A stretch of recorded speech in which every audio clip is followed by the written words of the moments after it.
ప్రజాప్రతినిధులు చేసిన అవినీతిని వెలికితీయటమే తన ప్రధాన కర్తవ్యంగా స్వతంత్ర ఎమ్మెల్యే అభ్యర్థిగా పోటీ చేస్తున్నట్లు ప్రముఖ న్యాయవాది పిల్లి బలరాముడు ప్రకటించారు.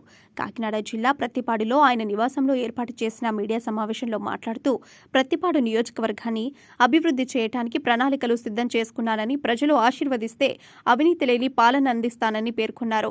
22 ఏళ్ల నుండి న్యాయవాదిగా చేస్తున్న తనకు ప్రజలతో సత్సంబంధాలు కలిగి ఉండటంతో ప్రజా సమస్యలపై పూర్తి అవగాహన ఏర్పడిందన్నారు.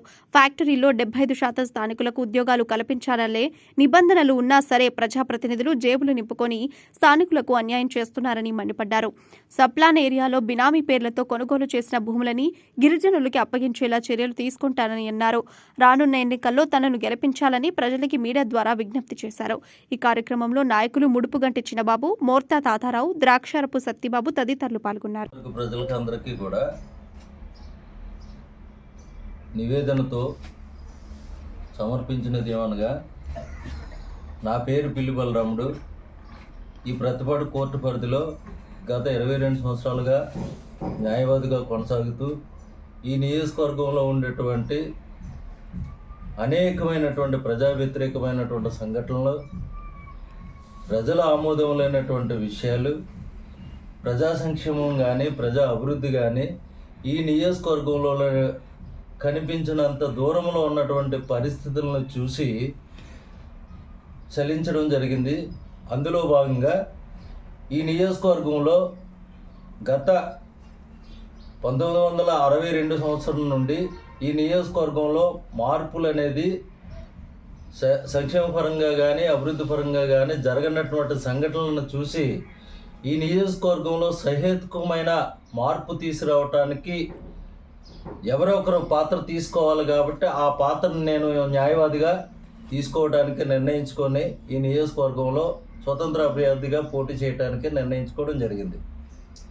ఈ నియోజకవర్గంలో నేటి వరకు గమనించినటువంటి సంఘటనలు చూసినట్లయితే ఈ నియోజకవర్గంలో ఉన్నటువంటి అపారమైనటువంటి వనరులు ఉన్నప్పటికీ కూడా వాటిని ప్రజల కోసం, ప్రజల అభివృద్ధి కోసం, ప్రజల సంక్షేమం కోసం సద్వినియోగం చేసినటువంటి దాఖలాల కన్నా ఆ వనరులన్నీ కూడా వ్యక్తిగత అభివృద్ధికి ప్రజాప్రతినిధులు మార్చుకోవడం జరిగింది. ఆ వ్యక్తిగతంగానే అభివృద్ధి చేసుకోవడం అనేది జరుగుతూ ఉన్నటువంటి పరిణామాల్లో ప్రశ్నించేటువంటి స్థాయిని లేకుండా ప్రజాప్రతినిధులు ప్రజలను భయాందోళనకు గురి చేసి వారి పట్ల దుర్మార్గమైనటువంటి చర్యలు తీసుకోవడం వల్ల ప్రజలు నష్టపోతూ ఉన్నారు. కానీ ఈ రోజు వరకు కూడా ఈ నియోజకవర్గంలో ప్రజల సంక్షేమం దిశలో చూసినట్లయితే మహిళా సంక్షేమం కానీ, రైతు సంక్షేమం కానీ, నిరుద్యోగులకు సంబంధించినటువంటి సంక్షేమం కానీ, మన ఈ నియోజకవర్గంలో ఉన్నటువంటి 3 ఫ్యాక్టరీల్లో చట్ట ప్రకారంగా ప్రభుత్వ ఆదేశములు ప్రకారంగా 75% ఉద్యోగాలు స్థానిక యువతకు ఇవ్వాల్సి ఉన్నప్పటికీ కూడా దాన్ని పూర్తిగా విస్మరించి ప్రజాప్రతినిధులు వారికి వ్యక్తిగత అభివృద్ధికి, వ్యక్తిగత ఆదాయానికి వాడుకోవడం జరుగుతుంది.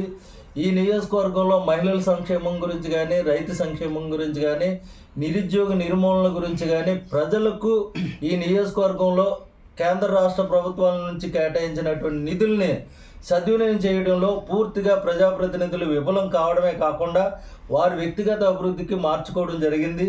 వాటిని సమూలంగా మార్పు చేయవలసినటువంటి బాధ్యత ఈ నియోజకవర్గ ప్రజలకు ఉందని ఈ ప్రజలు గుర్తించాలని ఈ సందర్భంగా నేను తెలియపరుస్తూ, ఈ ప్రజలు ఎప్పుడైనా ఈ నియోజకవర్గంలో అభివృద్ధి సాధించాలన్నా, ఈ నియోజకవర్గం బలోపేతం కావాలన్నా, ఈ నియోజకవర్గం దైనందిన రీతిలో జరుగుతున్నటువంటి నష్టాలను నివారణ చేయాలన్నా ఖచ్చితమైనటువంటి మార్పు తీసుకురావాల్సినటువంటి బాధ్యత ఈ నియోజకవర్గ ప్రజలు దాన్ని గుర్తించాలని, అలాగే ఈ నియోజకవర్గంలో స్వతంత్ర అభ్యర్థులను ఆదరించినటువంటి దాఖలాలు ఈ నియోజకవర్గ ప్రజలకు ఎప్పుడూ ఉంది. ఇక భవిష్యత్తులో రాబోయేటువంటి కాలంలో ఈ స్వతంత్ర అభ్యర్థిగా పోటీ చేసేటువంటి నన్ను కూడా ఆదరిస్తారనే నమ్మకం, విశ్వాసం కూడా ఉంది.